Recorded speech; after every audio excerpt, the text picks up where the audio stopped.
Hello friends, welcome back to War 3, Season 10. We're already a quarter of the way in the bag. Today we're taking on ITA-C with yet another new team. We got a long one today, 8 fights in this war for me today. So we're going to go with Void and Killmonger for some healing, and then Venom because we have a Havoc on my path, and Venom is the only champ that I have who could possibly take out Havoc. Alright, so first up we have a thing on, what node is this? This is the Breakthrough node and Bane, so I had to take it with the Bane link up, which normally is okay, because Void has such a high health pool, the Bane damage on him is, or for him, on the opponent is pretty high. Other than that, this thing has, is not duped, so the protection isn't active, but that doesn't really matter here because Void, his per hit damage isn't high enough usually to trigger the protection. He relies on the damage over time effects from the degen. Other than that, it's just managing the rock stacks. You can see I took a combo there a little bit ago. That was a pretty low ranked thing, so it could have been worse. Thankfully, it wasn't. Alright, next up we have a Iron Man Infinity War on Bubble Shield. This is actually an interesting placement because it's very difficult to parry Iron Man. Bubble Shield can really work against you here. So the way Bubble Shield works is if you take, you see that little passive charge on me, the red one, if you take 10 of those, then Iron Man becomes unblockable. And each of those charges reduces my block proficiency by like 10%, I think. So 10 times 10 is 100%, which makes him unblockable. Another reason this is a good placement is because Iron Man's specials are not able to be punished, so you really have to get your ins via an intercept, and that's really it. I tried to do a special intercept there, but he wasn't having it. Backed off and blocked, and that was a waste of a special attack. So I'm trying to do my best here to pull off some fancy intercepts. Meanwhile, the degen is still doing its work. I don't know that this fight would have been very easy, relatively speaking, without a Void. I think somebody like Proxima would do this fight very easily, considering she could parry his repulsor blast, but I'm sure Corvus could do it too. But other than that, I can see I only took 3 blocked hits, so I have plenty of leeway. I do go in here like an idiot and parry when he's under 15% health. Fortunately, the degen kills him before he can react and counter attack me, so I end up not losing any health for that. So, alright, next up we have, this is the long distance relationship with the Aegis Heavy. So Void's heavy attack actually has 3 parts to it, so I only need to land 1 heavy attack on this Morning Star in order to deactivate her indestructible charges. I'm sorry, 2 heavy attacks because she's got 6 total, so not a big deal. Taking a little bit of bleed damage here. You see my willpower is not quite covering it all. It looks like I'm taking 21 per tick, which is, in the scheme of things on a Void, it is not that much. Plus, I'm also going to be healing some of it up if I stay near her. You'll see the weakness debuff pop up from that long distance relationship node. Bleed damage against Morningstar, usually don't worry about it.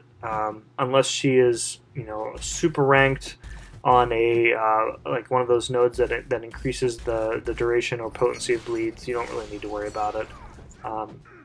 This was a hidden node. If I had known she was going to be on this path, I maybe would have brought in Blade instead of Killmonger, but in the grand scheme of things, it probably doesn't matter. So, alright, we're up on path 1 now, so this is the closest thing to what the old path 7 was. So the status recovery and vigor.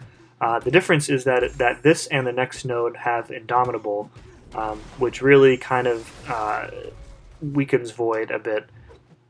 So Indomitable is a node that when your opponent's healing would be reversed, they are instead just heal blocked, and it's a passive heal block, so you don't get additional degen damage from Void for it. So, champs with large amounts of healing or regen are popular on this path. Void's still probably the best option, even though he's just heal blocking and not reversing. You take a look at this Mephisto. I still prevented his regen from proccing. I still prevented the Vigor node from healing him up at all, and I'm still ticking him down with degen. Still Incinerate immune, so really a good matchup for that Mephisto. Alright, pretty much the same node. This is Recovery and Buffet and Indomitable instead of Vigor. This is Emma Frost. So my strategy against Emma, obviously you can't parry her when she is in her diamond form, so you have to bait out that heavy attack. Whenever I push her over a bar of power, I always do 4-hit combos and then back off. And then what I do is, when I'm baiting her special 1 with the reverse controls, I will back off, and then I will keep my eyes focused on the left side of the screen, because that inverted controls text actually comes up a split second before the special actually starts. So that is pretty much the most advanced warning that you get. And then I'm prepared to dash in, aka evade that special attack, and then dash in again to avoid the second hit, and then dash back to run in and punish her. So that learning how to fight Emma was a painful lesson when she was first introduced in that EQ. But I haven't fought her much in war. But every so often she'll pop up in an EQ, and or on a path like this, and I'll have to flex my Emma fighting muscles. So other than that, the Buffet is canceled out thanks to the Petrify for the Void, and she goes down really without a problem. And Void is, you can see, he's kind of back up to full health now. After taking a few hits from that thing in the first fight, he's pretty much full. All right, so now we have a Korg. This is on Buffet, and Powered Immunity, which I don't care about, and the Best Defense, which I also don't care about. But there's no Indomitable, which means that as soon as I get the heal reversal up, the Buffet will start to kill him. It's a pretty high-ranked Korg, and you can see I'm taking quite a bit of Thorns damage on my medium attacks, and he's healing up, nearly to full with Buffet. So Void, one of the few really good options, unless you have an easy heal block champ. Like a Yondu or maybe a Gulk or a Proxima could probably do this fight too. Other than that, I fought Korgs on nodes like this throughout the last few seasons. So the strategy is really, just keep launching those debuffs on him, but you can only really do it when the shield is down. I used to want to push him to the special 2. Now I don't really care because I'm very good at dodging that special 1 these days. Other than that, depending on the SIG, and I think this is a pretty high SIG, I checked before I started recording. If the SIG is lower, I will usually parry like I did there, because the chances of him shrugging off the stun are pretty low, and even at max SIG, I think it's like 70%. So at max SIG, you probably don't want to parry when he's got his shield up. That's just going to delay the amount of time before you can get those debuffs on him and get them to stick. Other than that, nothing much going on. You see, so I was at full health when I started this fight. Didn't take any hits, and I lost about half my health just in Thorns damage alone. So, that's what you get. That's what you get when you fight a Korg, just a bunch of BS damage back. So. Alright, we are up to Boss Island here. I did heal up for this fight just because I hadn't died up to this point and I wanted to kind of keep my streak going. I have made stupid mistakes against Sabretooth in past wars where I got caught by the Special 1 and the bleed killed me, or got caught by the Special 2. Didn't want to make that mistake here. I think those are the first 2 potions that I've used this season. So, two potions in 3 wars. It's pretty good. I'm not really that upset about that. So this node, this is the old recovery strike back node plus the armor. So on with a Sabertooth here, especially a high Sig Sabertooth, unless you have mega damage like a Sparky or maybe a Star-Lord or maybe even a Winter Soldier with Killmonger, heal block or Void is the way to go here. I think Void's a bit better because most of the heal block champs require a special attack to activate the heal block, and if you do that on this node, then you're going to activate Strike Back. And his special 2 is pretty annoying because it's difficult to see the rocks that he throws. It's a lot like Doc Ock's special where he chucks the rocks, but it's really hard to see them. I wish they would change that and brighten that up a bit on that animation. But so I've got the Fear the Void up, so healing is reversed, Petrifies are up, and then down he goes. So pretty good. Didn't need to heal up, but it happens. All right, so here's the main event. This is a max out Havoc, and my Venom is only 455, and he's my only option for Havoc. So I do use a lesser champion boost here, and I'm not sure if I use a lesser attack boost. Scrolling up here just to see here. Come on, keep going. These are sorted so poorly. Yeah, okay. So I do use an attack boost.